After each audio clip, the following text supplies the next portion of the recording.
Muchas gracias por su asistencia, por estar aquí con nosotros en este tercer ciclo de conferencias del Seminario Interinstitucional Permanente denominado Krishnamurti Lakshmi Reddyar en Agricultura Multifuncional. El día de hoy, pues tenemos a nuestro segundo conferencista de este ciclo, este tercer ciclo, a quien pues me voy a permitir presentar. Primero que nada, pues es un gusto muy grande para mí que esté con nosotros, que nos haya hecho el honor de aceptar esta invitación. Yo tuve el gusto de conocer al maestro Edwin en 2010, cuando me invitaron a dar unas pláticas y integrarme también a unos eventos que tuvieron allí en Ecuador. Y pues fue una experiencia muy bonita y pues gracias a eso tuve el gusto de conocer al maestro Edwin. Pues bien, me voy a permitir, como les digo, presentarlo. El maestro en ciencias Edwin Rolando Jiménez Ruiz es profesor investigador de la Escuela Superior Politécnica del Litoral en Guayaquil, Ecuador. Es ingeniero forestal por la Universidad Nacional de Loja en 1992 y posteriormente hizo una maestría en agricultura tropical sostenible en 2003 por la Universidad Estatal de Guayaquil, que estaba en comunicación con el CATIE de Costa Rica y la ESPOL, ¿no? La Escuela Superior Politécnica del Litoral. Se desempeña como investigador en la Facultad de Ciencias de la Vida desde el año 2000. Coordina la carrera de Ingeniería Agrícola y Biológica del ESPOL desde el 2015 a 2019.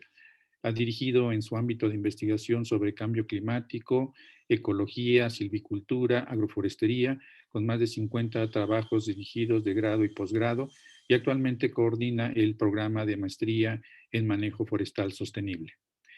Es autor del libro y capítulos de libros también. Tiene diversas publicaciones científicas en varias revistas arbitradas nacionales e internacionales. También colabora como revisor nacional e internacional de publicaciones científicas en las áreas de su conocimiento. Ha sido responsable de diversos proyectos de investigación en conjunto con empresas y comunidades en diferentes gobiernos locales. También es consultor forestal y agroforestal y aporta con su conocimiento en la toma de decisiones de gremios y asociaciones de productores. Ha colaborado en el sector público como asesor ministerial en el Ministerio de Agricultura, Ganadería, Acuicultura y Pesca en el periodo de 2010 a 2011, donde se creó la Subsecretaría de Producción Forestal y se generó el programa de crédito e incentivos para el establecimiento de plantaciones forestales y agroforestales en el Ecuador. Entonces, pues sin duda que su charla va a ser pues muy interesante y desde luego muy enriquecedora para este seminario, ¿no? Edwin, antes de darte la palabra, te comento que pues este seminario en principio, aunque está abierto al público en general, pues está dirigido principalmente a nuestros estudiantes del doctorado en Ciencias en Agricultura Multifuncional para el Desarrollo Sostenible, algunos de los cuales hoy nos acompañan, ¿no? Entonces, pues sin más preámbulo y si me lo permites, pues te cedo la palabra, Edwin. Muchas gracias por acompañarnos. Bueno, buenas tardes con todos. Siempre un gusto poder colaborar con un país hermano como México. Lo consideramos así porque hemos trabajado desde hace algún tiempo en mutua colaboración. Como dijo Eduardo, hace algún tiempo nos conocimos y hemos hecho algunos trabajos, inclusive hemos trabajado muy de cerca con colegas de la Universidad de Chapingo, que tuve el gusto de conocerla también, el doctor Juan Ignacio Valdés, que ha hecho algunos trabajos que nos ayudan en unos temas de restauración con mangles. Y una mutua colaboración, un placer siempre para la Academia Ecuatoriana contar con estos aliados internacionales y tratar de aportar en algo del conocimiento, o más bien tratar de comentar experiencias que hemos desarrollado acá en el territorio, en Ecuador, y que podrían ser potencialmente replicables desde un enfoque de lograr a través de estos temas de beneficios ecosistémicos, lograr recuperar lo que el hombre se ha encargado de ir poco a poco deteriorando, con un mal conocido tema o objetivo de tratar de buscar siempre el desarrollo. Obviamente el desarrollo no habrá si no se hace una conjunción de esfuerzos de varios actores y propuestas que sean creativas e iniciativas que logren buscar lo que en la actualidad llamamos muy en moda el tema del desarrollo sostenible. Asimismo, quiero agradecer a los organizadores del evento por permitirme estar en este seminario interinstitucional permanente. Tuve la suerte de conocerlo al doctor Krishnamurti. Me invitó a que participara del curso de Ecología para el Ecodesarrollo, y ahí compartimos unas poco de ideas con el doctor y siempre teníamos una comunicación permanente. Un gusto que ustedes estén tomando la batuta en este sentido y se mantenga viva la, la, las ideas y los objetivos que perseguía el doctor Krishna como docente y como ser humano. Eso es un poco lo que nos ha motivado para poder tratar de compartir este esfuerzo. Bueno, la conferencia que yo he preparado está dentro de un concepto de restauración ecosistémica de cuencas hidrográficas, suelos, y esto correlacionado con los objetivos de desarrollo sostenible. Lo que voy a abordar es hacer una rápida visión de conceptos generales muy puntuales que tenemos que considerar para toda temática, hablar un poquito de las causas de la degradación, siempre enfocando este concepto de la degradación a todo el proceso dinámico de crecimiento y de evolución de la vida en general. Hay un factor que yo creo que es común para todos los procesos, que es esta comunión de suelo, agua y planta. ¿Y por qué las plantas? Porque las plantas son los productores primarios y desencadenan toda la vida en este planeta. Entonces, un poco por ahí va el enfoque de que tenemos que analizar las causas de la degradación de los ecosistemas y, claro, impactados directamente sobre estos elementos: agua, plantas y suelos, que son los que ayudan a que esta trilogía funcione. Vamos a hacer también una pequeña revisión sobre el tema de restauración ecológica. Dentro de esta restauración, algunas limitantes muy puntuales. También pasaremos un pestañazo a los ODS, que a estas alturas ya tenemos, creo que la gran mayoría, muy claro a dónde apuntan y qué es lo que se pretende con ellos. Y asimismo los ODS vistos desde un enfoque de cuáles son los más puntuales y que enmarcan el concepto de la restauración como una política pública.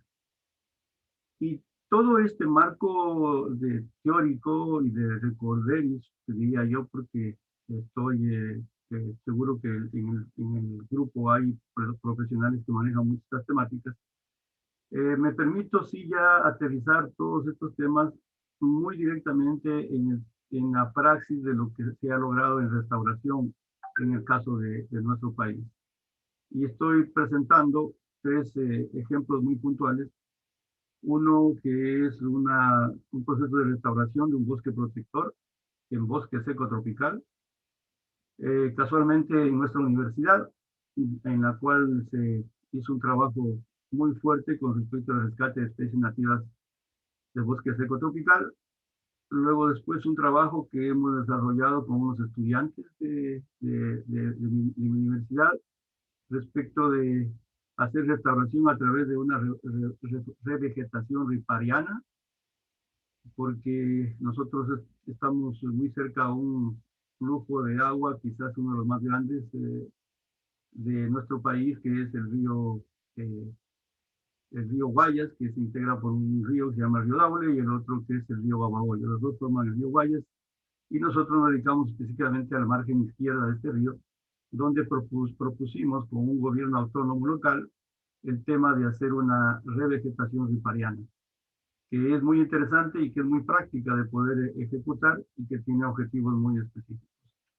Y cerraría mi presentación de ejemplos con un concepto de agroforestería, pero agroforestería desde una visión de lograr objetivos, inclusive con las empresas, que también se puede trabajar y también se deben involucrar en los procesos de restauración, para lograr condiciones que hasta que el bosque esté listo para cosecha, se pueda intervenir con cultivos de ciclo corto, que ayudan a las comunidades aledañas y locales. A esto lo denominamos un ejemplo del sistema Tangua, que es teca asociado con maíz. Entonces, este es un poco el contenido que vamos a abordar en este curso, pues, y doy paso al mismo. Entonces, es bien sabido para ustedes que es un ecosistema degradado. Un ecosistema degradado es aquel que sufrió algún tipo de modificación en dos cosas muy particulares que siempre debemos considerar cuando estudiamos estos elementos: su estructura y su función. Ok, cuando hablo de estructura, tengo que ver los componentes que se modificaron del ecosistema. Y cuando hablo de función, tengo que ver cómo estos componentes interactuaban y cómo se eh, eh, correlacionaban para efectos de que el todo funcione. Cuando yo tengo un ecosistema degradado, muy importante analizar la estructura y la función de ese ecosistema. Y si dentro del concepto de la degradación se afectó la estructura o la funcionalidad, definitivamente estamos con un inconveniente sin control. Definitivamente este tipo de alteraciones o modificaciones podrían tener una magnitud de ser muy leves a muy graves o muy severas las perturbaciones. Lo que sí sabemos también es que los ecosistemas tienen una altísima capacidad de resiliencia y una altísima capacidad de poder ser susceptibles de autorregenerarse. Entonces, muy importante estos elementos, que los ecosistemas degradados se pueden perturbar, pero también se pueden recuperar, siempre y cuando su estructura y funcionalidad no se afectó significativamente. Es por eso que en las gráficas que ustedes ven ahí, en las gráficas de nuestra selva, de nuestra Amazonía, hay áreas donde colonos hacen afectaciones. Conozco ejemplos muy prácticos de sistemas agroforestales multifuncionales de largo plazo que acá en el Ecuador, en la zona de Cuyo, específicamente en nuestro oriente, se denominan sistema agroforestal Shuar, que es un proceso en el cual los habitantes empiezan a aperturar el bosque, pero en un concepto secuencial de muchos años. Y retornan después y el bosque, por su característica, por su condición de estructura y funcionalidad, en un cierto momento tiende a recuperarse. Esos son ejemplos muy prácticos y en pequeñas dimensiones podrían estar funcionando. No sucede lo mismo cuando ya tenemos una afectación, como la foto que estoy mostrando, donde definitivamente ya la agresión es de gran impacto y obviamente la recuperación va a tardar mucho más tiempo del que quizás sucede cuando la superficie que se afecta no es tan significativa. ¿Cuáles son estas consecuencias de la degradación?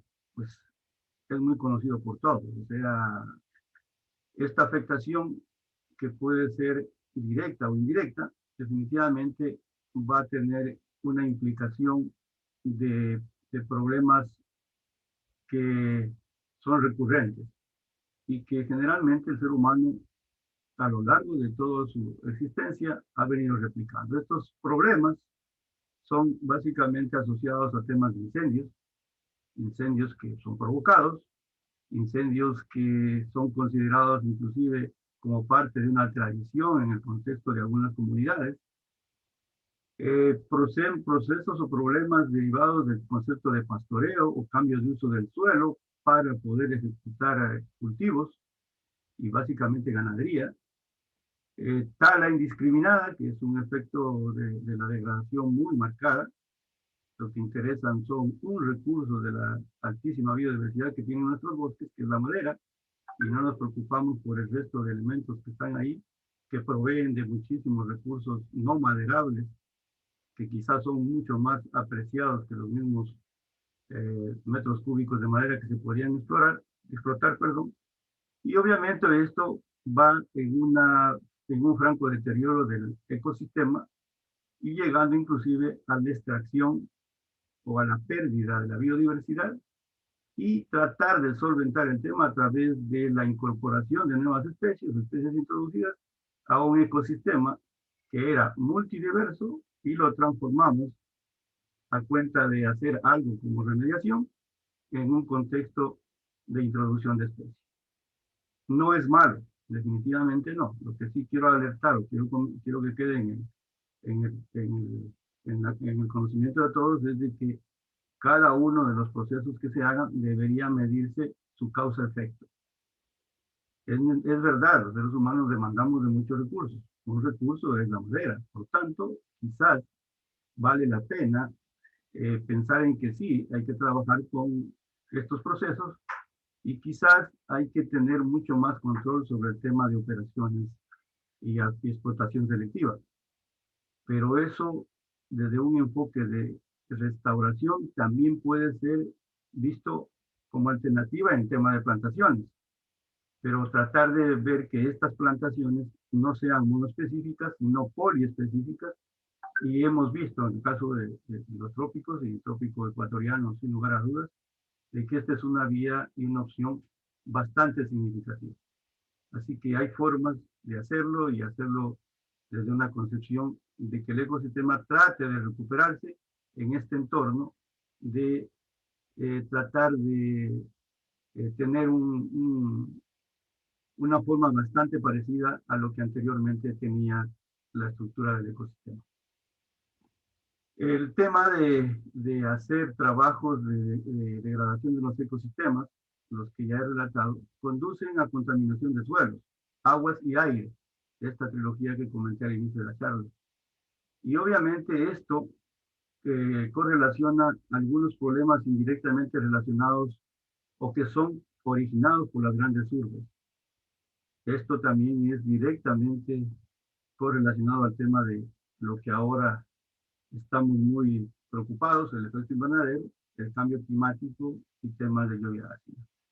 En la gráfica que ustedes ven, esta es nuestra ciudad, yo vivo en la ciudad de Guayaquil, nuestra universidad está en esta ciudad, es considerada una de las ciudades más grandes de Ecuador, pero sin embargo está en una zona de estuario donde hay un estero que baña y que circunda o que circundaba toda la ciudad, pero por efectos del desarrollo urbano fueron talados muchas hectáreas de mangle y se instaló el urbanismo.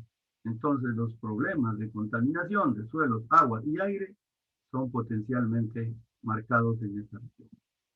La idea, insisto, es que ya la problemática, el desarrollo humano no se puede parar, y lo que hay que hacer es más bien ser muy inteligente para tratar de ganar espacios a que estos ecosistemas degradados sean vistos desde un horizonte de remediación y obviamente de remediación para mejorar.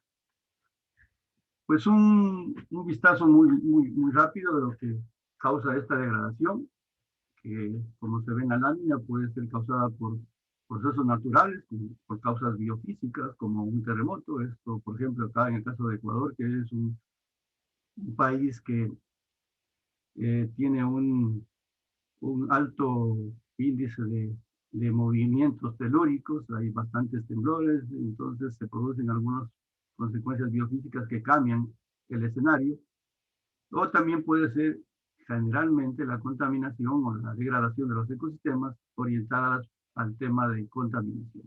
Contaminación de aguas como principal, ustedes ven algunas láminas ahí, de lo que sucede con el tema de contaminación que generamos en ¿dónde? En las grandes ciudades.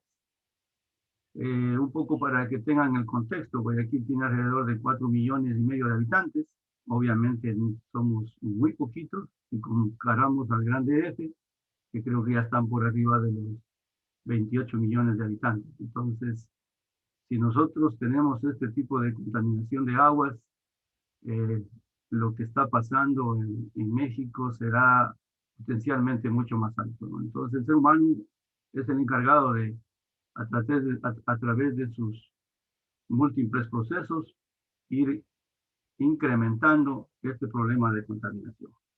Contaminación que entra al ecosistema y contaminación que puede llegar a la extinción de especies. Esto es un punto que tenemos que tener muy en consideración porque definitivamente eh, parecería que no causamos muchos problemas, pero al final podemos llegar a la extinción de especies por este tipo de gráficas que ustedes pueden observar ahí.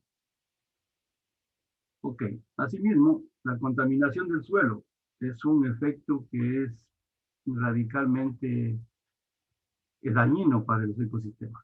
Primero, porque se tienen que eliminar áreas de quizás coberturas vegetales para poder dar paso a poder poner sitios donde acumular todos los desechos que generamos los seres humanos. Ahí hay fotos muy gráficas de lo que sucede con los desechos. Peor aún cuando hay una cultura de separación en la fuente en las ciudades, pero esto de aquí causa severa contaminación. Y ahí es interesante analizar numeritos. Por ejemplo, en el caso de Guayaquil se generan cerca de 4.300 toneladas de desechos a nivel de los hogares. 4.300 toneladas, y de estas 4.300 toneladas, un 50 a un 60% corresponde a desechos sólidos orgánicos que se podrían compostar. Entonces, miren cómo los seres humanos, sin hacer caso a la técnica, sin hacer caso a las condiciones y las circunstancias en las que nos desenvolvemos en el día a día, podemos agredir severamente. Contaminación de elementos al suelo, como desechos, básicamente plásticos y elementos que entre comillas no usamos, pueden deteriorar significativamente los ecosistemas. Asimismo, cuando ya tenemos este tema de contaminación de suelos, el ser humano trata de desaparecer estos desechos y empieza a generarse una contaminación del aire. Esta contaminación del aire, ustedes han de conocer muy bien, con altísimos problemas, porque el momento que uno combustiona desechos orgánicos con diferentes materiales, se generan o se liberan muchísimas dioxinas y furanos que en cómodas cuotas empiezan a ser un gran problema para la salud de los habitantes de esas mismas ciudades.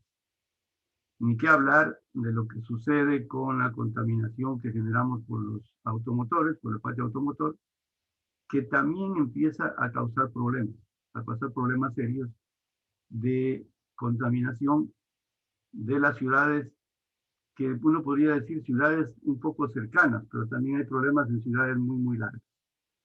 Tuve la suerte de acompañar a unos colegas que están haciendo una investigación en la Amazonía, en Manaos, donde tienen una torre de estudio, donde están estudiando la contaminación que está viniendo del lado oriental hacia la gran Amazonía, hacia la gran cuenca amazónica en la región de Brasil. Los colegas están por publicar esa información que esperemos empiece a mover conciencias, porque uno podría pensar que la contaminación que se genera en la China, en la India, es solo para ellos, pero sin embargo, por este gran vehículo, el aire, empiezan a movilizarse los contaminantes y llegan a esta gran cuenca, que es la cuenca del Amazonas, y que obviamente empieza a tener sus complicaciones y sus evidencias de afectación. Uno de los elementos que se está estudiando muy específicamente es el tema de microplásticos. Y por ahí hay alguna información, como les comento, estuve con el grupo de investigadores, están publicando la información y esto ojalá llegue al contexto académico inicialmente y luego al contexto de nuestros tomadores de decisión para que empecemos a pensar más seriamente en los temas de contaminación y el potencial peligro que causaríamos a nuestros ecosistemas. Ok, ¿qué se va a afectar? Pues esto es muy sabido, ¿verdad? Los servicios ecosistémicos. ¿Cuáles serán estos servicios ecosistémicos? Pues regulación. ¿Regulación de qué? Regulación de flujos de agua en un sistema de drenaje. Regulación y aportación de oxígeno a las ciudades que tanto requieren oxígeno limpio. Control y reducción de las emisiones. Pues a través de ese gran milagro que es la fotosíntesis, los ecosistemas vegetales pueden hacer que esta ecuación sea positiva antes que negativa. Por lo tanto, tenemos que cuidar lo que tenemos y maximizar la capacidad de fotosíntesis para lograr que estos servicios ecosistémicos se perpetúen en el tiempo y sigan dando y ofertando estos servicios por el orden de la regulación. Por el orden del aprovisionamiento, pues, sin lugar a dudas, en el ecosistema o en los ecosistemas boscosos, en los ecosistemas, diría yo, un poco nativos, tenemos un gran banco de elementos para aprovisionamiento de alimentos del ser humano. Acá en el Ecuador y en algunos países de la región andina, se están empezando a estudiar algunos elementos que estaban en los ecosistemas altoandinos que desde el concepto de aprovisionamiento todavía no tenían la suficiente importancia. Hablo específicamente de algunos tubérculos andinos que tienen una potencialidad enorme para el tema de alimentación humana. Tubérculos andinos como la mashua, como la oca, como el melloco, quizás no son unos nombres muy familiares para ustedes, pero que tienen un potencial de alimentación muy significativo. Quizás en este concepto de aprovisionamiento vale la pena hablar de este cereal altamente conocido, quizás ya ese sí a nivel de todo el país, que es la semillita esta que la utilizan ahora para alimento de los astronautas y que de por ahí empezó la fama. La quinoa, no sé si les es familiar a ustedes, pero la quinoa, un elemento alto andino encontrado en el ecosistema páramo, que empezaron o que siempre producían los compañeros bolivianos y que está presente también en países como el nuestro, Ecuador, Perú, Colombia, empezaron a encontrarle que ese cereal tenía un potencial de aprovisionamiento enorme. Y así hay un sinnúmero de elementos que pueden servirnos para alimentación y que nos sirven para la alimentación de los seres humanos, siempre y cuando no afectemos a estos ecosistemas. O al menos tengamos primero la gran responsabilidad de estudiar estos ecosistemas, encontrar estos elementos que nos pueden servir como elementos ecosistémicos de aprovisionamiento y usarlos en una racionalidad de producción. Es siempre importante tener en cuenta eso. Si hay mucha contaminación, pues vamos a afectar seriamente el servicio ecosistémico de soporte, porque si nosotros solo enfocamos la idea a lo que está en la gráfica, el agua, el momento que nosotros rompemos ese concepto de la variabilidad de los ecosistemas y la funcionalidad de los mismos, se va a alterar el ciclo hidrológico con las consecuencias que son nefastas. Países como Ecuador quizás están bastante provisionados de agua, pero ya empezamos a tener algunas localidades y regiones que empiezan a tener problemas de demanda cuando el déficit hídrico empieza a mermar significativamente, tanto en flujos superficiales como en flujos subterráneos. Entonces, cuando nosotros tenemos unos elementos de ecosistemas sanos, los servicios ecosistémicos de soporte están como en equilibrio y están autorregulados y obviamente permiten dar esas enormes ofertas de recursos que el ser humano tiene que usar en el día a día. Y asimismo, el momento que nosotros, por contaminación, empezamos a degradar mucho los ecosistemas, empezamos a tener problemas de servicios ecosistémicos de carácter cultural. La gente ya no podrá recrearse, la gente ya no podrá hacer paisajismo, la gente ya no podrá disfrutar de la naturaleza, y esto puede redundar en su concepción del día a día de estar en equilibrio y en paz con la naturaleza. Entonces, cuando la contaminación nos gana la lucha, definitivamente todos estos elementos de lo que se denomina como servicios ecosistémicos empiezan a tener problemas. Y obviamente eso va a dar mucho que pensar y muchos problemas que tratar de solventar y remediar. ¿Cuál es la alternativa?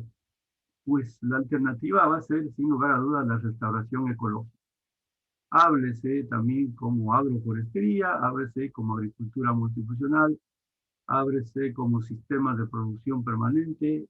Ahora se está acuñando mucho el tema en ganadería, a ganadería sostenible, ganadería ecológicamente sostenible, etcétera, etcétera, etcétera. En términos generales, lo que se pretende que se tenga claro es de que la alternativa de la restauración ecológica es un enfoque de restaurar o reparar aquellos ecosistemas que fueron dañados. Porque el hombre afectó, porque el hombre usó, porque el hombre abusó de los ecosistemas, o sin ningún conocimiento, empezó a afectar en una forma indirecta, que también puede suceder. A veces no hay un buen soporte desde el punto de vista de la técnica, y por tratar de solucionar un problema, terminamos causando otro de una mayor dimensión quizás. Entonces, cuando nosotros hablamos de restauración, lo que tenemos que ver es la estrategia in situ más adecuada. Por eso cuando me comentó Eduardo de que habría que preparar esta charla, yo decía, ok, podría presentar ejemplos, pero no quiero dar recetas. Eso definitivamente no es posible, porque cada localidad, cada ambiente, cada ecosistema tiene sus propias particularidades. Y es ahí donde los actores locales, más un soporte de profesionales, en conjunto pueden hacer sus propios diseños. Diseños para poder lograr maximizar este concepto de la restauración y que cumpla muy rápidamente, muy tempranamente, los objetivos, los propósitos por qué se hace el proceso de restauración. Entonces, no hay que descuidar en este concepto de restauración el tema de siempre considerar los elementos biológicos que intervienen. Y cuando se habla de los elementos biológicos, pues tener mucha visión de lo que está dentro de los agroecosistemas o dentro de los ecosistemas, si estoy trabajando específicamente en bosque. Por eso ahí en la diapositiva se remarca que si yo estoy trabajando en un sitio donde hay producción, yo puedo tener sin problemas dentro de los elementos vegetales una fortaleza muy interesante y que puede dar una rentabilidad muy significativa, como podría ser la horticultura. Pongo ejemplos. Nosotros en unas regiones de aquí de Ecuador, en una región que se denomina la provincia de Quevedo, tenemos bosques secundarios que ya fueron afectados porque se sacó, se descremó al bosque, a las especies nativas, básicamente por el aprovisionamiento o aprovechamiento de madera. Se dejaron esos bosques abandonados o esos sitios abandonados y se produjo una sucesión natural hacia bosques secundarios. Y algo muy interesante fue que después de ese cambio de estructura vegetacional, empezó a asomar una especie que desde un concepto de horticultura o de uso para la alimentación humana, empezó a desarrollarse muy profusamente. Estoy hablando del jengibre, que imagino que ustedes también lo consumen y lo usan. Entonces, entender estas dinámicas de elementos que podrían entrar como parte de mi ecuación para hacer restauración ecológica es fundamental. Y obviamente, si yo tengo solo una estructura de bosque secundario, que todos conocemos, que está ocupada por especies de corta duración en cuanto a, a su vida y permanencia en el tiempo, pues mientras yo tengo esta estructura y tengo debajo algo llamado horticultura, como el jengibre, ayuda a proteger los suelos y a regular los elementos de hidrología. Entonces, elementos como esos, sin lugar a dudas, yo sé que ustedes allá en México también lo tienen, pero hay que ser lo suficientemente inteligentes como para poder pillarlos, encontrarlos, buscar la funcionalidad, buscar el uso, hablar con los actores locales y poder necesariamente integrarlos en nuestros procesos de restauración. Entonces, por ahí va la importancia de tratar de hacer esto de restauración. La restauración se fundamenta básicamente en un objetivo, que es lograr alcanzar un parecido al estado previo a la perturbación. Entonces, si tenemos, como en la gráfica, un concepto de restauración pasiva, que es dejar al ecosistema que solito se autorregenere. Cuando fue agredido, por ejemplo, cuando fue cambiado el ecosistema, este es el ecosistema original en un sector andino, y esto era la intervención, pastizales para ganadería. Ok, después resulta que esto ya no es tan sustentable, entonces vienen ahí organismos internacionales o organismos locales a decir, ok, aquí hay un concepto de recarga hídrica, empecemos a trabajar a través de una restauración pasiva para que el ecosistema se vuelva a recomponer. Si lo vemos visualmente, ¿dónde lograríamos un mayor concepto de recarga hídrica? Sin lugar a dudas en este ecosistema que es mucho más diverso frente a un pastizal puro que definitivamente hace su efecto, pero no es tan potente como lo que hace este. Entonces, el objetivo siempre va a ser tratar de llegar a través de las estrategias que yo planteo como restauración a poner un cierto parecido al ecosistema como estaba antes de iniciar su perturbación. Eso es un factor muy importante a considerar cuando hagamos nuestras planeaciones. ¿Y en qué se fundamenta? Pues este concepto de tratar de lograr el parecido, en recopilar toda la información del ecosistema previa a la alteración que se haya generado. Entonces, empezar a buscar lo histórico, empezar a ver qué es lo que había, cómo funcionaba, la gente cómo usaba ese elemento o ese ecosistema. Asimismo, después realizar una descripción detallada de la composición de especies y estructura vegetal. Fundamental. Esto es tremendamente fundamental porque los profesionales a veces nos olvidamos de elementos tan importantes como la estructura. Y dentro de la estructura, uno de los más fundamentales de mi concepción, el tema de entender el fotoperiodo. No todas las especies fotosintetizan igual. Entonces ahí tenemos que recordar los conceptos de fisiología de plantas. Y obviamente llegar a este concepto desde el punto de vista de fotosíntesis activa, de saber de que todos los elementos de un ecosistema están arreglados en una forma tal para hacer el máximo de proceso fotosintético.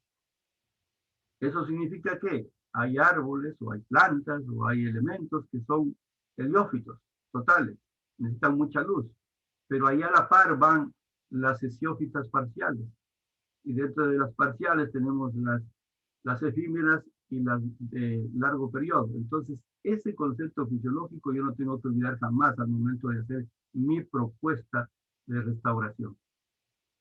Entonces, muy de la mano del tema de lograr este objetivo, que sea bastante parecido, si lo quiero poner dentro de ese enfoque, pues tengo que, sin lugar a dudas, saber cómo está la composición y la estructura vegetal.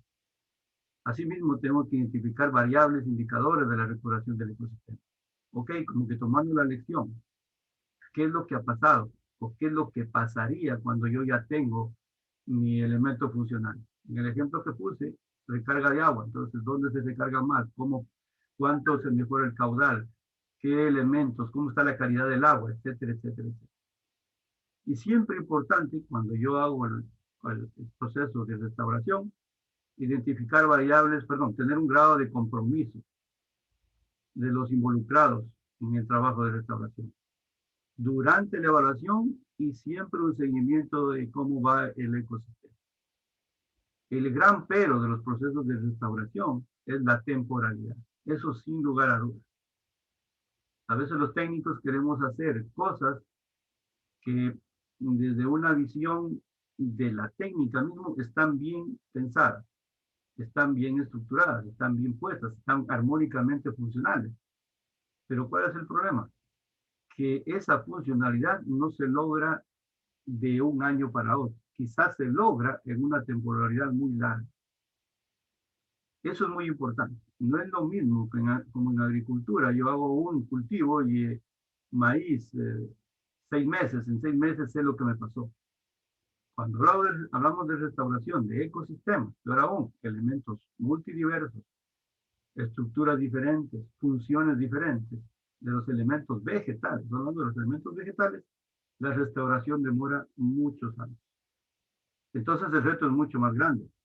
Por eso la importancia de tener clara la película para poder ejecutar bien estos procesos.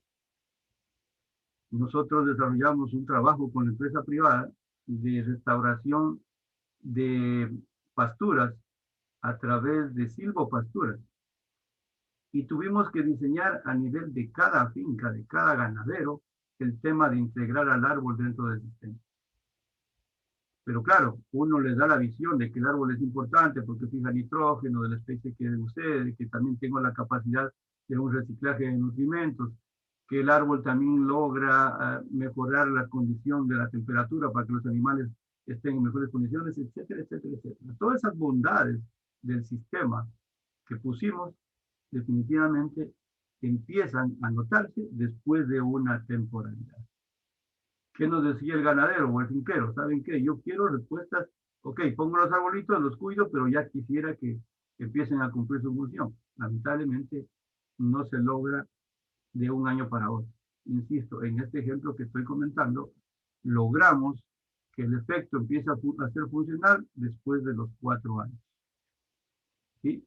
¿Y eso por qué? Porque escogimos especies de rápido crecimiento que tenían algunas características especiales y una de las tantas era que eran parte del ecosistema, que eran las zonas de bosque seco, y adicionalmente que no eran muy palatables para los animales.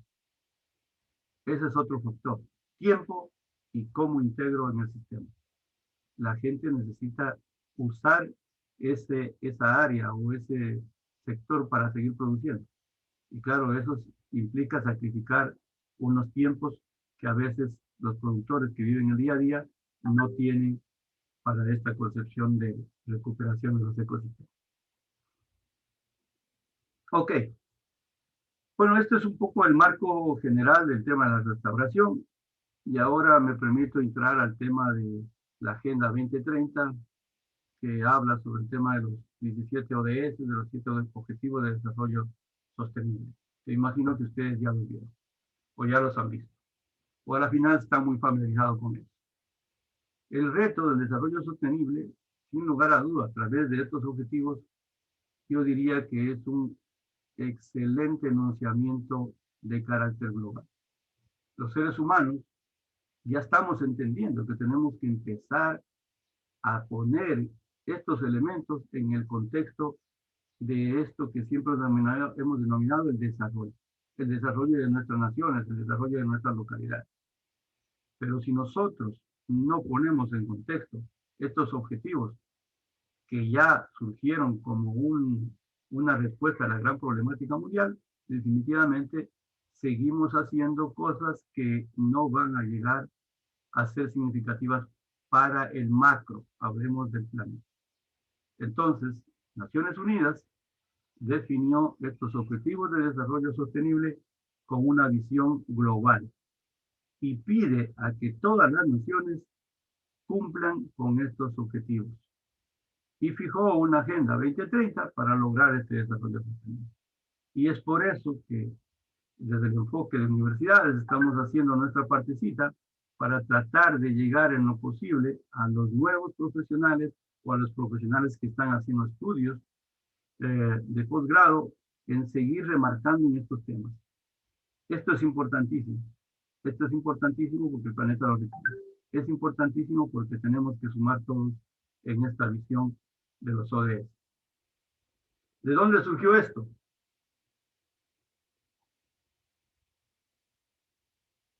Perdón por refrescar. ¿De dónde salió esto? Pues de una visión que ya empezó a toparse desde 1983. En 1983 ya a través de unas comisiones de Naciones Unidas empezaron a decir, ok, hablemos de estos temas. Estos temas son importantes. Estos temas nos van a decir a lo largo del tiempo hacia dónde tenemos que ir. Pues desde el 1983, no quiero hacer una cronología de esto porque eso lo pueden ver en la página de Naciones Unidas, que está muy bien detallada y de una u otra forma lo hemos trabajado. Lo que quiero más bien es remarcar que desde el 83 ya pusimos algunas metas. Yo me acuerdo que en el 83 se empezó a hablar de los temas y ya se puso una meta 2000. La cumbre de la tierra de Río de Janeiro, donde decíamos, ok, hasta el 2000, al menos en el tema bosque, que es lo que yo un poquito más se decía que ya nos iba a seguir usando madera que no provenga de bosques plantados. Pasó el 2000, ya estamos en 2020, y yo se los aseguro que en países en vías de desarrollo como los nuestros, seguro todavía se sigue exportando madera de bosque nativo y se sigue comercializando sin ningún problema. Eso como un hito. Otro hito es de que, miren, desde el 83 hasta el 2016 teníamos algunos hitos. Han pasado estos hitos un poco como a la historia. Grandes reuniones, por ahí un pantallazo de noticias de fin de semana, y que nuestros representantes de los ministerios fueron a la cumbre de Río más 20 y que estuvieron ahí, y claro que en el caso de mi país estuvimos en la gran reunión Hábitat 3 para poder empezar a hablar sobre el tema de cómo mitigar el cambio climático. Pues perfecto, importante, mientras más difusión, mientras más conocimiento, perfecto. Pero ¿qué hemos hecho en realidad? Ya estamos en 2021 y hasta el 2021, ¿cómo está esta cuenta? Yo diría que seguimos en roja como humanidad. Obviamente eso no tiene que desmotivarnos, más bien tiene que motivarnos. Tanto así que ahora, por el hecho de seguir con estos temas, en el 2021, Naciones Unidas lo ha denominado el año de la restauración ecosistémica de bosques. Entonces estamos en el momento, estamos en el punto de inflexión para poder hacer cosas. Lo importante es hacerlas bien. Algún rato conversábamos con algunos colegas que estamos en esta temática respecto de que, ok, queremos hacer cosas, pero no hay financiamiento. Pues bien, ahora podríamos decir que a través de estos conceptos o esta nominación de restauración de ecosistemas en 2021 como año de la restauración, hay muchísimos recursos. Tenemos el deber, los profesionales y la academia, de empezar a generar propuestas que se enmarquen en estos conceptos de restauración para poder hacer que se concreten. Si nosotros hacemos algo en este sentido, definitivamente ya esa cuenta en rojo empieza a ser ya no tan roja. Así que los invito a todos ustedes, profesionales que están en estos ámbitos, a seguir sumando. Más graditos trabajando en el mismo proceso nos darán la potencialidad de tener un desarrollo sostenible.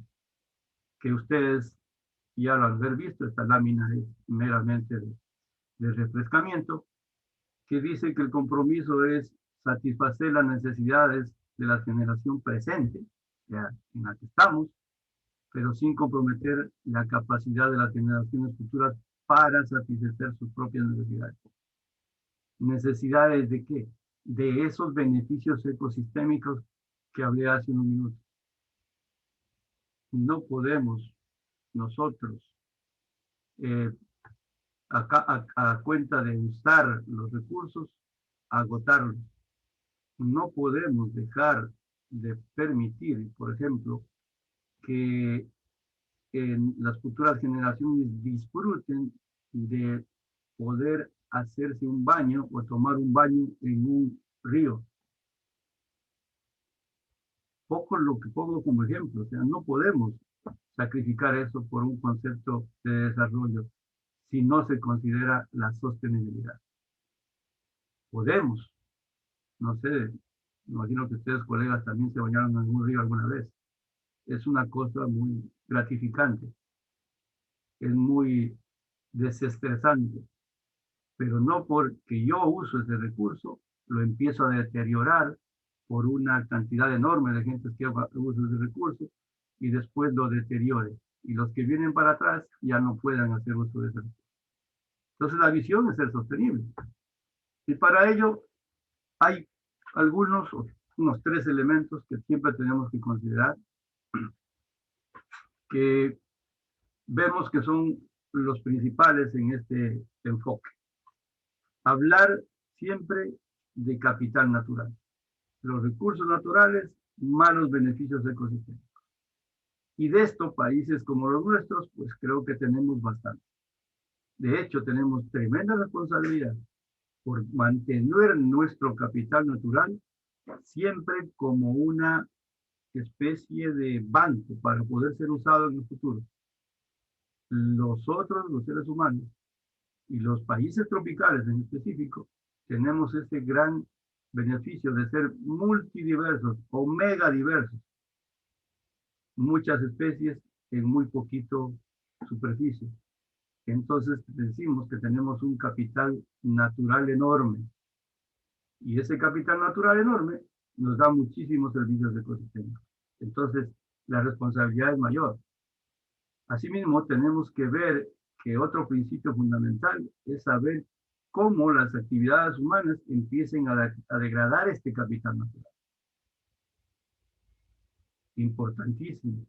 Los seres humanos, y es nuestra responsabilidad también, hacer de que tengamos una interconexión con racionalidad entre ambiente, economía y sociedad.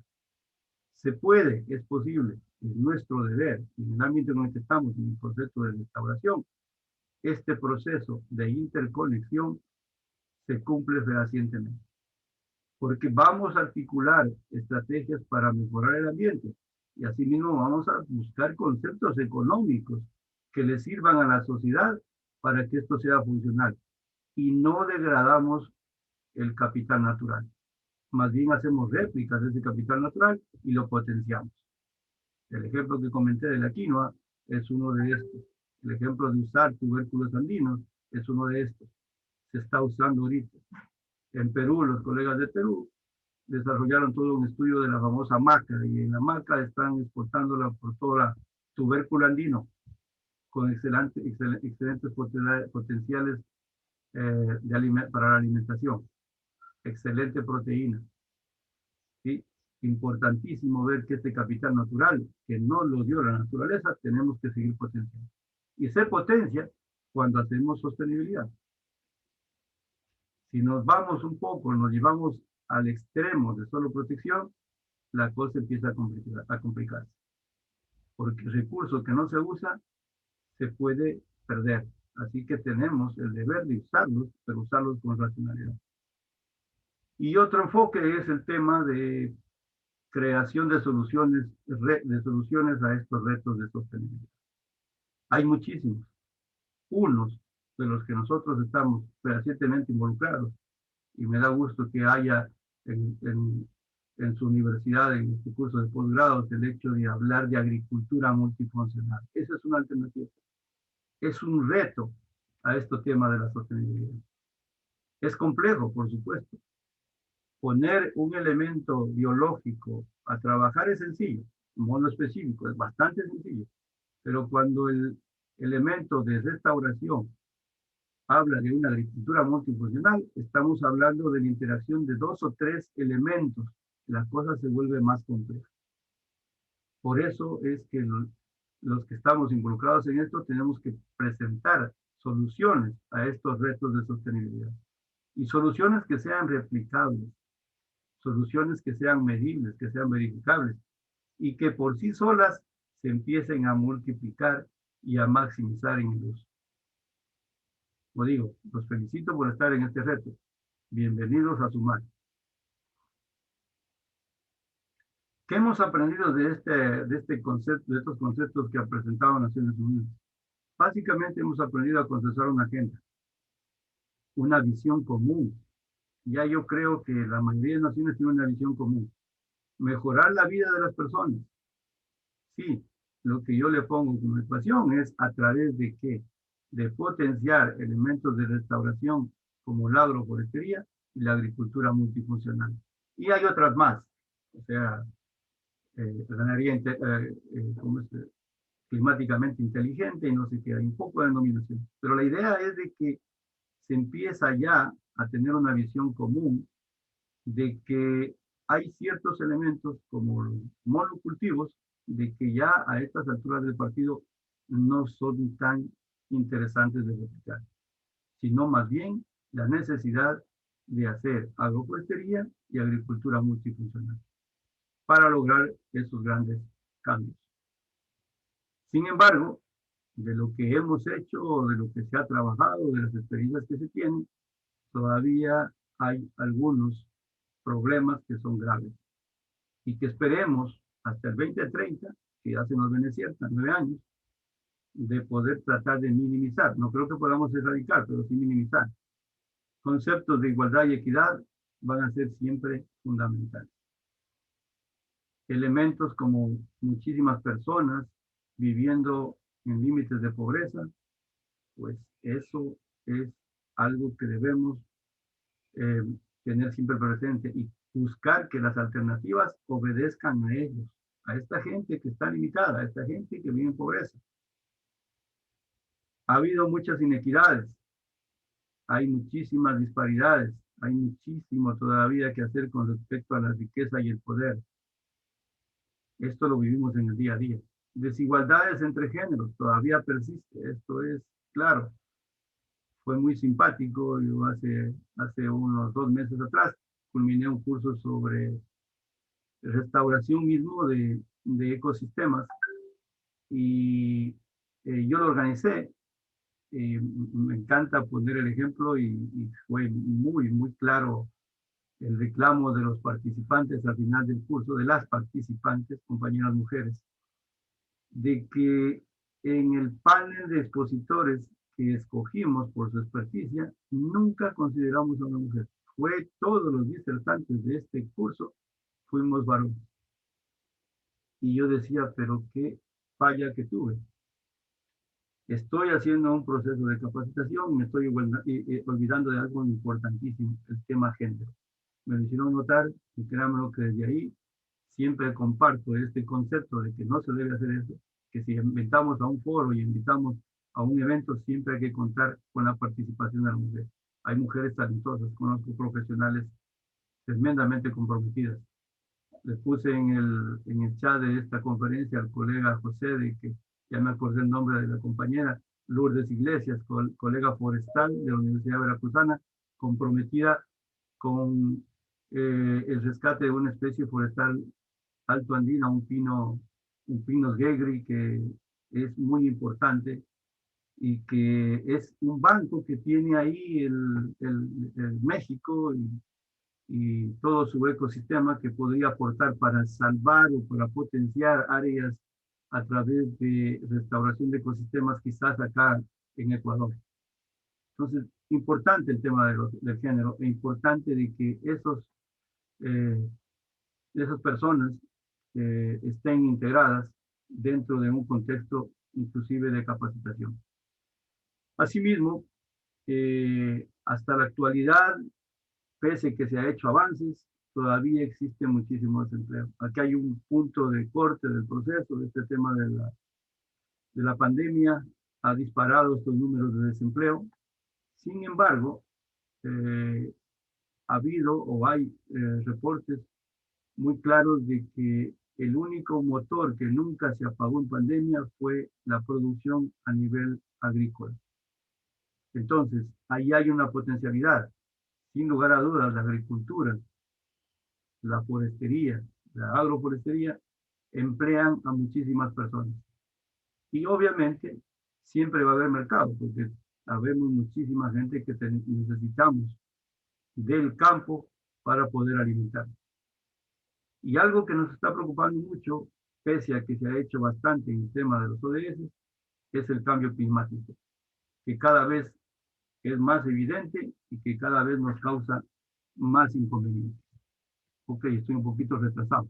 Bueno, ¿cuál es la hoja de ruta? Pues la hoja de ruta es el futuro que queremos, afincar más los objetivos, poner algunos indicadores para monitorear y hacer apropiación de los mecanismos. Básicamente esto es fundamental. Este fue el curso que les comento, que llevamos con un contexto de colegas de Latinoamérica, y lo que pretendió justamente fue aportar a que esta agenda se construya y se siga socializando. ¿Qué actores son necesarios en la agenda? Yo diría que todos, absolutamente todos. Nosotros estamos en la parte académica y ahí tenemos que ser el tal a través de capacitaciones de lograr que estos ODS, que este objetivo 2030 se cumpla. Somos los responsables de hacer ciencia para que lo que empezamos a considerar como replicable tenga certeza y que pueda ser usado por varios actores. ¿Cuáles son los ODS que marcan la restauración? Pues lo he remarcado un poco más por su particularidad, el ODS 6, el ODS 13 y el ODS 15. Y aquí dentro del contexto, pues el ODS 6, solo para refrescamiento, hablar de agua limpia y saneamiento. Proteger el agua y gestionar la escasez. Se logra solo si manejamos ecosistemas sanos. Entonces, mucha atención. Acción por el clima. Prevención y protección contra desastres. Fomentar la resiliencia. O sea, tener más ecosistemas que ayuden a este concepto de captura de carbono. Prodigación de oxígeno. Manejo del ciclo biológico. Esto lo logramos a través de este proceso. Y ODS de manejar el ODS 15, que es vida de ecosistema TC. Hacer frente y adaptarse al cambio climático. Me permití poner esta fotografía que es de nuestra ciudad, Guayaquil. Este es el río que les digo, el río Guayas. Y desde hace unos 6 años atrás, 7 años atrás, empezó a formarse un islote. Un islote que es la acumulación de sedimentos que vienen de la parte altoandina. Este río Guayas forma la gran cuenca del río Guayas, una de las más grandes del Pacífico ecuatorial. Entonces, los procesos de uso de los recursos de la agricultura en la parte altoandina empiezan a reflejarse por procesos erosivos, pendientes fuertísimas, realización de cultivos a favor de la pendiente, cultivos que se rotan no muy frecuentemente, etcétera, etcétera, etcétera. Eso produce erosión y esa erosión viene a parar acá. Está aquí y ahora ya se ha formado un islote que se denomina el islote del Palmar y que por su propia concepción a través de restauración pasiva está empezando a regenerarse. A estas alturas del partido, este islote, esta es una foto de hace unos 3 años atrás, este islote ahora ya tiene una cobertura vegetal. Y entonces vemos cómo los procesos que no se hacen bien, en algún momento nos pasan una cuenta. Y una cuenta que lamentablemente es muy grave. Ok. Con esto y por el tiempo, que ya me desfasé, me va a permitir pasar rápidamente a ejemplos en el caso de nuestro país. Todo esto siempre enmarcado en un concepto de microcuenca. Algo importantísimo. Si nosotros queremos hacer restauración, tenemos que pensar espacialmente en esta unidad que consideramos que es la potencial y que coparticipa a todos los elementos que tienen esa microcuenca. Entonces, estos ejemplos que voy a presentar son a nivel de una microcuenca. Ok. Lo que hicimos fue una restauración ecológica en bosque protector, nuestro bosque protector en Espol, nuestra universidad es esta. Tenemos como esquema 750 hectáreas de nuestro campus. Nuestro campus tiene alrededor de 120 hectáreas dedicadas al tema del desarrollo de los edificios para el tema de la docencia. Y como ustedes ven, estamos llenos de ciudad. Entonces, la universidad decidió tener estas 750 hectáreas bajo un concepto de un bosque protector de dominio privado, que el SPOL obviamente lo está manejando. Dentro de este contexto, pues, este era el paisaje cuando arrancamos. Yo me vinculé a la universidad en 1998 y este era el paisaje. Incendios forestales que degradaban lo poco que había. Entonces, el compromiso fue empezar a restaurar esos ecosistemas. Y empezamos a restaurarlos viverizando con especies nativas del mismo bosque y haciendo un programa de restauración que arrancó inicialmente con el aporte de trabajo de los mismos estudiantes. Entonces empezamos a hacer el trabajo con estudiantes que nos ayudaban a colectar semillas, que nos ayudaban a viverizar, que nos ayudaban a las faenas de reforestación. Y la estrategia que usamos en este proceso de restauración fue una estrategia agroforestal. Antes de poner los árboles en plantío, hicimos una siembra de cerca de 250 hectáreas de maíz en las áreas que anteriormente tenían una cobertura de pastizal. Entonces, sacamos el pasto, pusimos el maíz creció y mientras el maíz estaba creciendo, pusimos árboles de bosque nativo, especies nativas, especies, la gran mayoría esciófitas parciales, que requerían sombra y por eso logramos el éxito de hacer un proceso de restauración de nuestro bosque que ahora está bajo este esquema, totalmente cubierto, totalmente funcional y devolvió todo el tema de biodiversidad para esa área. Actualmente tenemos dentro de nuestra estructura de bosque un concepto de visitas guiadas con estudiantes mismos de la universidad para ver la biodiversidad que alberga este bosque. Ahora hay muchísimos animales de la vida silvestre, muchísimos pájaros, somos, como decir, una isla que se puede avistar muchísimos pájaros y hay un compromiso de mantener esta estructura a lo largo del tiempo porque sabemos que vale la pena mantener. Adicionalmente, este bosque tiene un factor pendiente.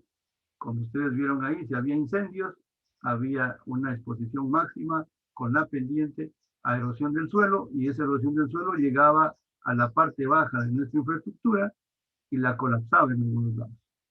Entonces se tuvo que hacer la restauración con miras de devolver las especies nativas, pero a su vez con miras de lograr la protección para esos conceptos de regular el régimen hídrico y minimizar los procesos de erosión.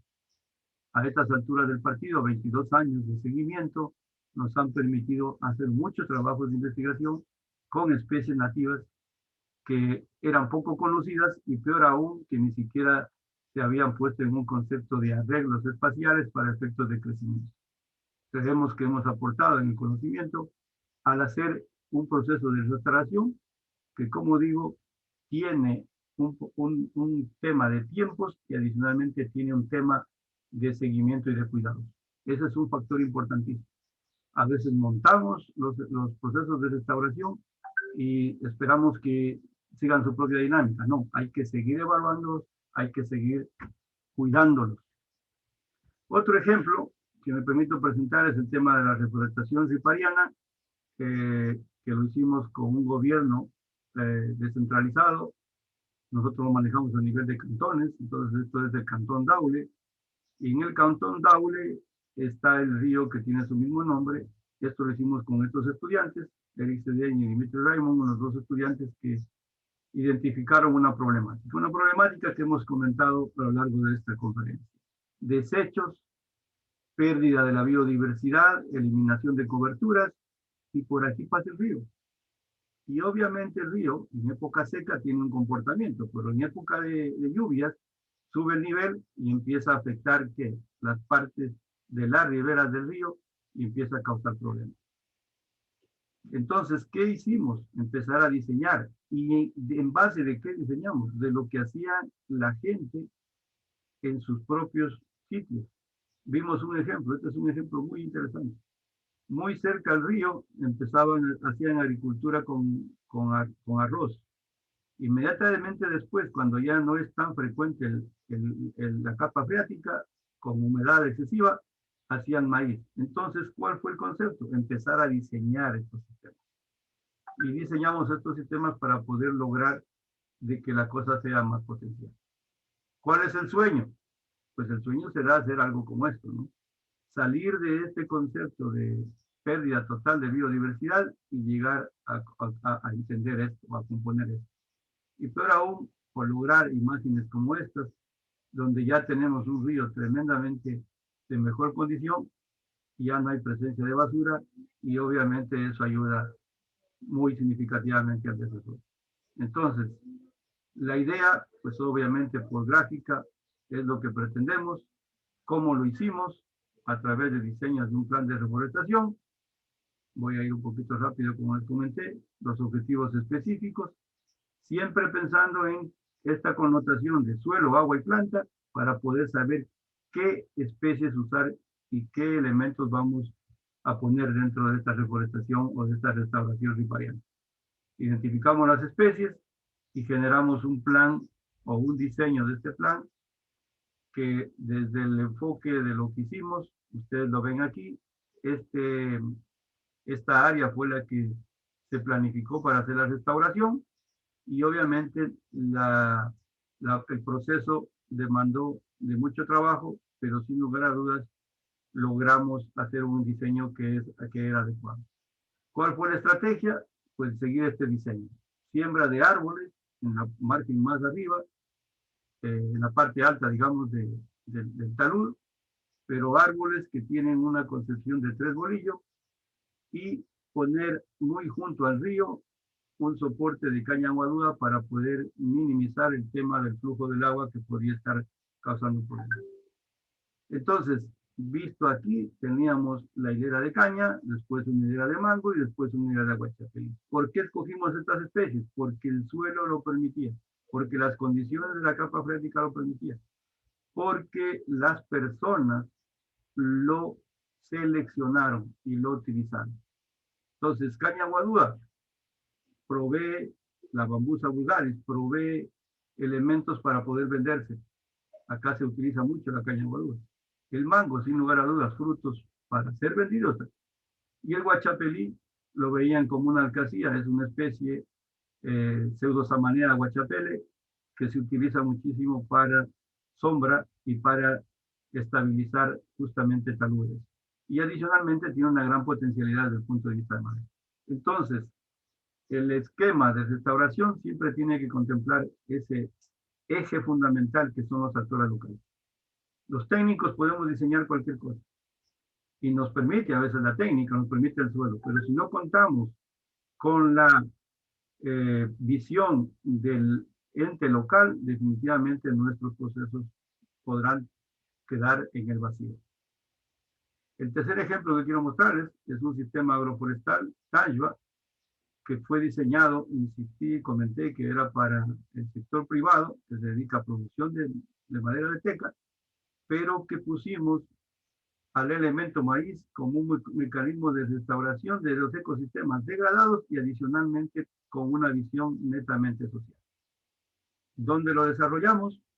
Fue en Pedro Carbo, una plantación desarrollada en el 2013, fueron más o menos 60 hectáreas, la zona de vida donde se hizo el trabajo es bosque seco tropical, una precipitación de 1000 milímetros, en total, generados en 4 meses. Después de los 4 meses no hay agua Y en base de esas condiciones se diseñó este sistema de plantación. Ustedes los pueden ver aquí. Entonces, hileras de teca asociadas con maíz, la teca a distancia de siembra de 4 metros y el maíz puesto la primera hilera de maíz al margen derecho, al margen izquierdo a 50 centímetros. ¿Qué se logró con esto? Pues ya van a ver un poquito más adelante. Bueno, ¿cómo arrancamos? Entendiendo el suelo. Por eso el concepto suelo, agua, planta fundamental. Ya sabemos que precipitación escasa, 1000 milímetros de lluvia. Pues tengo que entender qué está pasando en el suelo. Entonces, hicimos un buen estudio de suelos, determinamos qué es lo que pasaba con este tipo de suelos, recomendamos en base a análisis una fertilización adecuada para lograr los objetivos. Luego después, teniendo ya esa certeza de que sí es viable integrar el recurso teca para el sistema, pues, ok, escoger las mejores semillas y empezar el proceso de viverización. Pues y eso de la viverización, muy sencillo, túneles de germinación, se ponen las semillas, se logra muy buena temperatura, el sustrato que se utilizará siempre va a ser arena, germinan hasta 4 embriones del caso de la teca, y obviamente con eso se tienen las plantas a nivel de vivero, que se las cuida y que después se las lleva a terreno, siempre considerando el tema de calidad para que esto funcione. Todo se planificó para época de lluvia. La época de lluvia en esta zona de Pedro Carbo empieza en enero. Entonces, la fase de viverización la arrancamos un poco más antes. ¿Ok? Como la arrancamos más antes, teníamos plantas listas para que empezaron las lluvias, sembramos el maíz e inmediatamente pusimos nuestras tecas en el sistema. Como ven aquí en esta panorámica, se hicieron 60 hectáreas de plantación.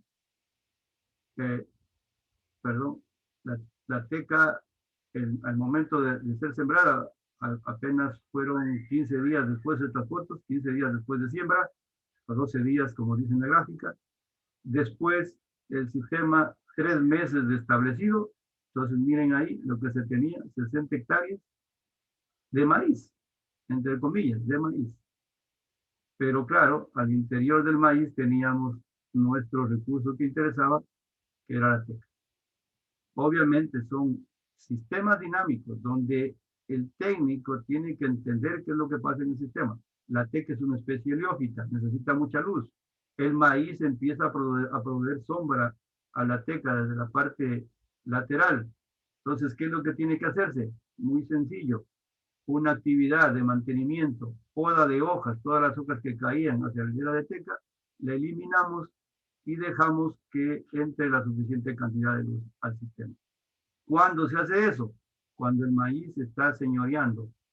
¿Qué significa eso? Cuando el maíz ya está con esta vellosidad. A veces manejamos términos diferentes, así que me van a disculpar por eso, pero cuando lo muestro gráficamente, ok, ¿cuál fue el esquema? Y el esquema fue hacer entender a esta gente, los trabajadores, que hacer este tipo de cosas que ellos siempre hacían, que era maíz, hacerlo bien con un cultivo adicional. Lo que importaba va a ser siempre la teca. ¿Sí? Por eso es un sistema tallo, que es un proceso momentáneo de arreglo de un cultivo agrícola para dar paso al cultivo forestal. ¿Ok? En esa interacción hay que pensar mucho en el tema de que no sean antagónicas las especies. Pero en el ejemplo que estábamos mostrando, perfectamente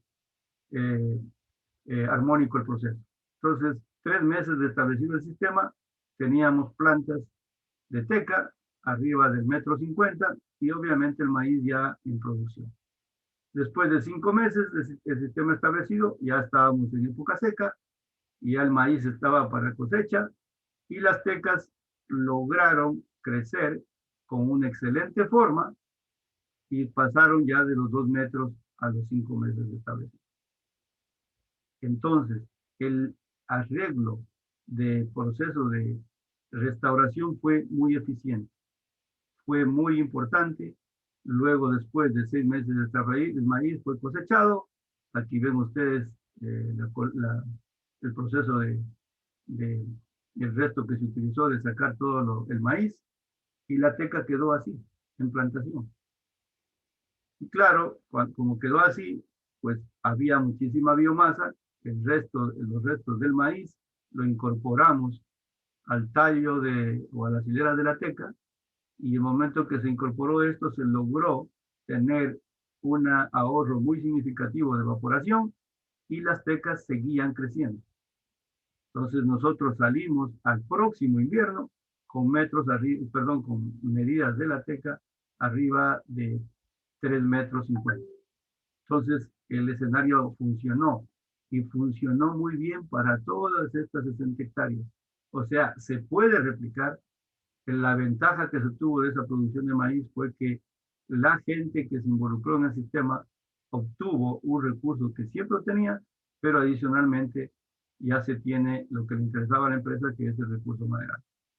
Las tecas, después de ya un año, tuvieron estas formas, arriba de 6 metros, y obviamente ya no había el maíz, empezó el proceso eh, de creación de nuevo ambiente a lo que llamamos malezas, advensas que empezaron a crecer, pues y empezamos a meter las vaquitas para poder controlar a estas reses. O sea, el proceso se convierte de inicialmente muy agroforestal a un concepto de silvopastura.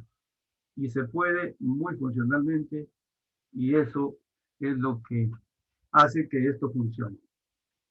Pues bien, les pido disculpas por extenderme en la charla que estaba planificada por 1 hora, pero he querido con esto presentarles un poco la visión y estoy a las órdenes para cualquier pregunta.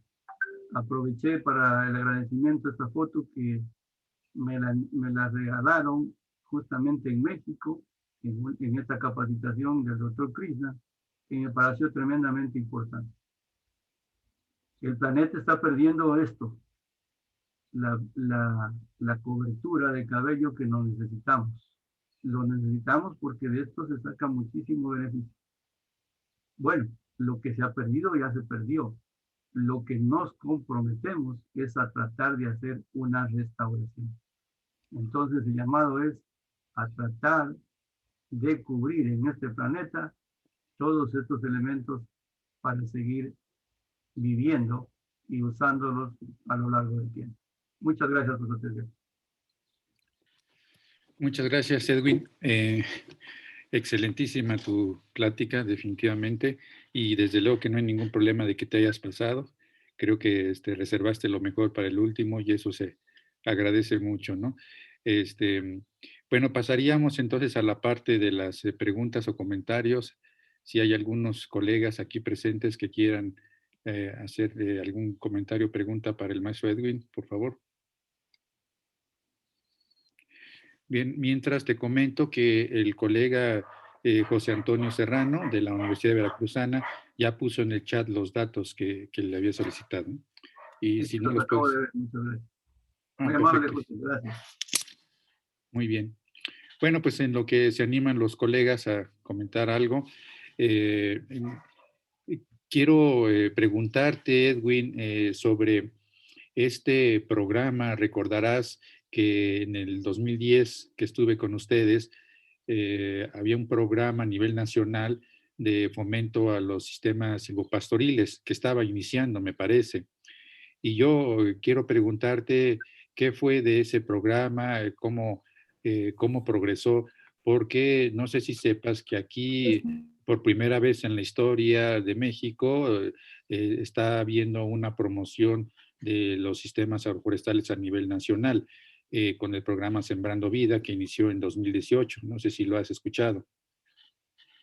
Bueno, sí, sí lo he escuchado y igual felicitarlos. He visto muchos estudios y muchos trabajos de temas de silvopasturas en algunas regiones de México. Interesantísimo la puesta de datos en esa información, eso ayuda muchísimo. Y lo que han hecho y lo que están haciendo a través de ese programa de silvopasturas, yo creo que es plenamente replicable acá. Respecto a lo que me consultas, yo diría que a nivel de los pequeños productores no tuvo la acogida que queríamos de este programa de silvopasturas. Lo que más ha sido funcional es a nivel de la gran empresa, y hablo específicamente empresa que se dedica a producción de lácteos. Entonces, aquella empresa, aquí hay una empresa, imagino que en México también habrá una o varias, Sí, pero esta empresa se puso como gran reto el hecho de mejorar la productividad en las unidades de producción, que son particulares. Ellos compran la leche a estos productores. Y lamentablemente la media de producción que se tiene a nivel de finqueros, ahí sí pequeños finqueros, pero asociados a este grupo empresarial, está por el orden de 8 a 10 litros por animal en bosque seco tropical. Cuidado con la particularización de bosque seco tropical. sí, Y, obviamente la empresa que tiene altísima demanda de yogur, etcétera, etcétera, y que vende, necesita mucha leche para poder procesar. Entonces, ellos vieron que las alternativas pastoriles eran muy eficientes y empezaron a través de un concepto de apadrinamiento de la empresa hacia sus proveedores, el tema de montar estos sistemas silvopastoriles que comenté en la charla que sí funcionaron, pero claro, desde una métrica de 4 años después. A estas alturas del partido, tenemos algunos datos de que la productividad en esos sistemas se ha mejorado en el orden del 100%. O sea, ya están llegando a 12, ya están llegando a 14 litros por día en producción. Como te comento, no fue muy replicable a nivel de pequeños finqueros, pero sí más bien a nivel de la empresa que empezó a mover el tema de la silvopastura. sí. Sí, muy interesante ese esquema y ojalá se pudiera replicar aquí. Y como tú bien comentas, hay muchas empresas lácteas importantes en México, algunas de las más fuertes como Lala, como Alpura. Creo que pues deberían voltear su mirada hacia este tipo de sistemas, ¿no? Que incluso mejorarían también su imagen, ¿no? Como empresas más socialmente responsables que copiaran el esquema de Tony allá en Ecuador, ¿no? De la empresa Tony. Sí, correcto. Tenemos hasta un videíto ahí hecho con esa empresa. No quería nominarla, pero sí, esa empresa. No, no hay problema, Sí, no sí, no pasa hay nada, problema. Ok, al contrario. Patricia tiene a levantar la mano. Adelante, Sí, Patricia. sí, sí, adelante, Pati. Bueno, ¿qué tal? Buenas tardes. Antes que Buenas tardes. nada, felicitarlo por su excelente exposición. Estuvo muy interesante, nos dio buenos tips. Y quisiera comentarle que aquí en la Universidad Autónoma Chapingo tenemos un campo experimental, el cual se llama Las Iberias y las Cruces, en donde se ha tratado de hacer restauración ecológica desde hace más de 30 años. Wow. Sin embargo, pues no se ha tenido mucho éxito. Le comento que el tipo de suelo está sumamente degradado, más bien ya no hay suelo, es este tepetate o como acá se conoce tepetate, que más bien es roca madre. Entonces, pues lo primero que se estableció ahí fueron eucaliptos. Sin embargo, pues no se tuvo mucho éxito. Después se cambió a introducir pastos. Después se han tratado de introducir juniperus, varias especies de pinos, quercus, pero pues no hay muchos resultados, siempre hay mucha mortalidad, no hay un buen porcentaje de sobrevivencia y cada año se está reforestando. Entonces ahí mi pregunta es, ¿qué es lo primero que se tiene que hacer en ese tipo de suelos sumamente degradados para poder tener pues un éxito? Ya sé que no se da a los 2, 3 años, sino tarda muchísimo. Pero ¿qué es lo primero que se tendría que hacer en este tipo de suelos? Gracias por su atención. Gracias, Patricia, por la pregunta. Bueno, pues yo siempre comento el hecho de tener un soporte muy fuerte en el tema de estudios de suelo, justamente. La orientación que desde mi experiencia es funcional es no hacer estudios de suelo solo en los primeros perfiles del suelo, los primeros 30 centímetros, sino más bien llegar a, si es que es posible, al 1,50 m de profundidad. Si el suelo es roca madre, definitivamente las cosas están como complicadas. Y obviamente tener árboles o estructuras vegetacionales de más porte va a ser muy complejo. Más bien ahí lo que deberíamos es empezar a pensar o a revisar información de qué es lo que había antes en ese ecosistema y con base de lo que había como estructura vegetacional, tratar de replicarla hacia allá. A veces somos muy aficionados al tema de poner árboles per se en un concepto de restauración. Sabemos que el árbol es el ganador o es el importante dentro del ecosistema, pero depende de la localidad y del lugar donde se lo vaya a poner, que puede ser exitoso o puede fracasar. Si ustedes ya intentaron con eucalipto, que es una de las especies desde mi punto de vista más fuertes para poder lograr procesos de restauración, pues las cosas empiezan un poco a ponerse más difíciles. Y quizás probar con especies nativas podría ser una opción. Pero las que han usado, pinos también, que es otra especie muy fuerte, y que no haya resultado, pues hay alguna connotación definitivamente de suelo que ya no va a permitir. Y por ahí de pronto explorar en algún ecosistema aledaño que esté más o menos todavía con condiciones de explorar, habría que ver qué especies son las que podrían ser funcionales.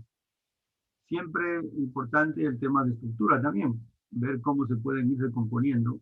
Y no sé si se atrevieron a dejar en estos 30 años algún espacio para ver qué ha pasado en la dinámica normal o sucesional. Eso puede ser un excelente referente. Sin lugar a dudas, el tema de suelo, el tema de precipitación y manejo de estructura siempre va a ser el que nos logre tener resultados y éxitos en nuestros procesos. Muchas gracias, Edwin. Gracias. Sí, Patti, ¿quieres hacer otra pregunta? Sí, no, doctor, muchas gracias por la respuesta, doctor. Gracias. Gracias a ti, Patti. Okay. En el chat veo que José Antonio pregunta si la teca es una especie asiática. Significa que la restantes puede ser con especies no nativas. Gracias, José Antonio. Sí, es una especie del subtrópico, Birmania, Bangladesh, etcétera, es la zona de origen, el centro de origen de teca. Se introdujo al Ecuador hace algún tiempo y definitivamente es uno de los recursos que más se exporta por la calidad, una madera de excelente calidad, con una ventaja de que se introdujo del subtrópico hacia el trópico. Y solo para poner un ejemplo, el turno de corta en el lugar de origen está por el orden de los 60 años, 70 años para poder cosechar, y en el trópico nuestro a 20 y 25 años está para cosecha. Entonces hay una ganancia enorme con mucha calidad. De hecho, nosotros, hablo de Ecuador, estamos exportando teca a la India, y de la India la procesan y la mandan al mundo. O sea, es un poco lo que siempre sucede con nuestros productos. Pero sí, es una especie introducida que se adaptó muy bien y que es muy plástica. Tanto así que en el contexto que yo les presenté, muchos profesionales nos han criticado. Dice, pero si el rango de distribución de teca es mínimo en precipitaciones de 1.600 a 3.000 milímetros de precipitación, ¿qué locura cometiste de meterla en 1.000 milímetros de precipitación? Entonces yo le digo, mira, pues muy sencillo, haciendo un buen estudio de suelos. Cuando hicimos el estudio de suelos, nos dimos cuenta que en la primera capa que les presenté ahí en ese perfil, son arcillas morfogioníticas expansivas. Pero inmediatamente después encontramos una muy buena estructura de un suelo limoso. Entonces, ¿qué es lo que pasa? 4 meses de lluvia, 6 meses o 8 meses seco. Esa arcilla morfogionítica se abre, ¿sí? Se abre y produce unas grietas. Esas grietas, al momento de venir la precipitación en invierno, permite infiltrar muchísima agua en el sistema. Y llega esta agua hacia ese limo se queda en ese limbo retenida y poco a poco va cerrando el poro hasta que definitivamente cierra poro, esta se llama homogeneítica y el agua se convierte en agua superficial. Entonces, esta ganancia neta de saber qué es lo que pasa en el suelo ha permitido que esta especie introducida, sin lugar a dudas, logre que tenga desarrollos tan satisfactorios como los que vimos ahí. Créanme lo que es muy, muy gustoso para mí. Han visitado ese proyecto colegas de varias naciones que justamente han estado muy preocupados. Me decían, es una locura, ahí lo que no vas a tener es madera. Con lo que está creciendo y más arriba de 12, 14 metros cúbicos por hectárea por año, con madera de altísima calidad, es sin lugar a dudas un potencial uso.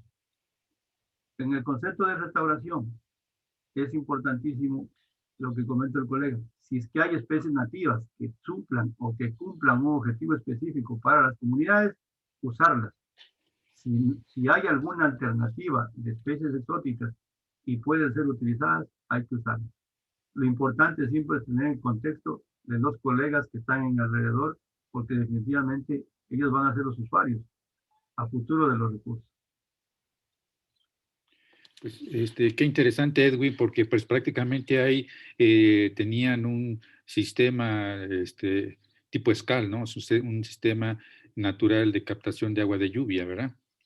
Sí, muy interesante eso, muy interesante. Bueno. Necesitó un doctor experto en suelos, un chileno, Samuel Franque, y un colega costarricense experto en suelos, el doctor Alvarado, que publica mucho en suelos, y tenían esa connotación, y cuando les mostraba este esquema de lo que hace el suelo, que también es dinámico, no es estático, ellos me dijeron en ambos casos, yo he sido suelero de muchos años y he aprendido mucho de lo que tú me comentas. Gracias. Y bueno, esa es la idea, compartir estas experiencias y tratar de que todos empecemos a buscar esas ópticas de hacer las cosas bien.